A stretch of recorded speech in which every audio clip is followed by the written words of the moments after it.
I'm going to take over the whole world. Ah! Hola amigos, it's Will here for Will's Custom Figures, coming at you today with a big bad breakdown of UK indie wrestler from CCW. I don't actually have the guy's name, but here we go, here is a breakdown. And here we go, guys. Here we are up close and personal with this independent UK wrestler. Unfortunately, he has actually passed away now. So this is the second time I've got the pleasure of working on him. And as you can see, I've put a lot of effort and time and hard work into this. Some of his friends, the previous colleagues and wrestlers of his, have reached out to me the first time I worked on this figure. And yeah, I absolutely loved working on that. Second time, I've had his wife reach out to me, very, very kind.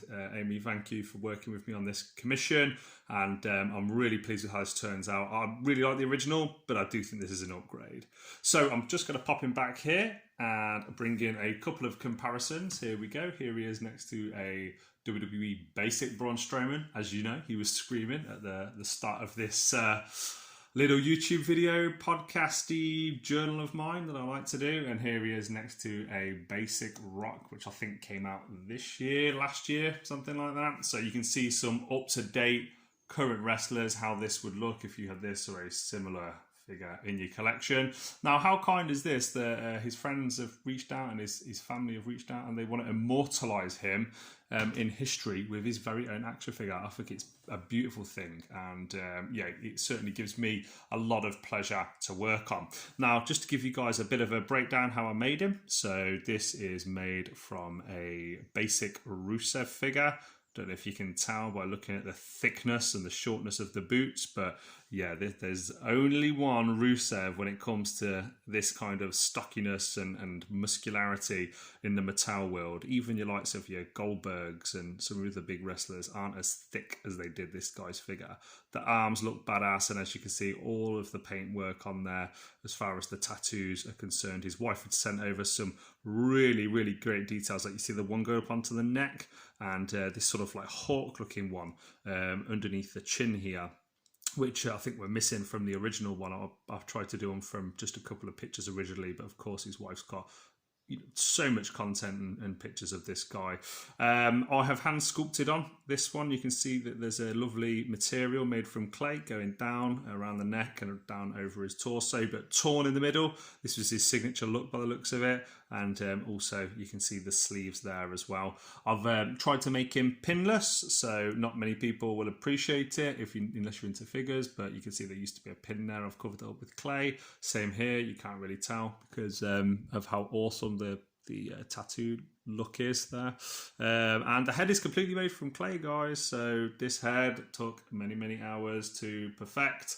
Now, one thing I did notice with this guy was that he was a lot more sort of like trim and muscular during the earlier sort of pictures that I saw, and then he was a lot like more of like a monster style wrestler, like a real big guy towards some of the other later pictures that I've seen of him. So I wanted to try and capture a little bit of both, and I'm really hoping that his family and friends think that I did that. I'm just going to do a little up close of the eyes and of the face. Sorry for the shaky hand. Here we go.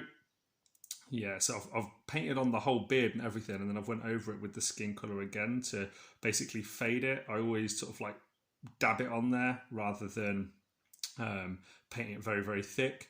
So then when I go over it with the flesh tone, I can pretty much just choose as I want to how much stubble I want it to have. Same with the fade as well, around the sides of the head and onto the top.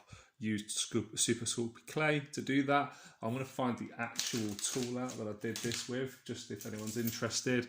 This is my trusty steel tool from Amazon, and as you can see, just all across the head. Sometimes one technique I use is, let's say I get somebody like a Rock and I like the, maybe like the design of the hair on the top, you can actually push that into raw clay and roll it, sort of, I'll show you with my hands.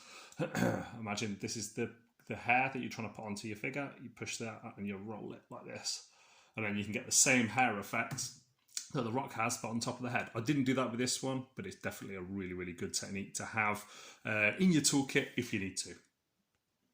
And here we go, guys, with a last little comparison next to some WWE Elite Legends here. We've got the lovely Triple H and the Rock figures. I love both of these. These are my son's from his personal collection. And as you can see, he scales really, really well with them. So guys, if you've liked this video, please give me a like, comment, subscribe. Let me know in the comment section below what you think of this video. And if you want to give me some love, please give me some love on Facebook, on Instagram, and here on YouTube if you've watched it for 5.5 minutes. Thank you. So from me, from this unknown, passed away wrestler, thank you for your contribution to the wrestling business. I'm sure if you'd have hung around a bit longer, you'd have been contending with the likes of some of these amazing wrestlers here. And I'll catch you guys, and I'll catch you, secret Hasbro wrestler, Sherry Martel, on an upcoming video. Adios.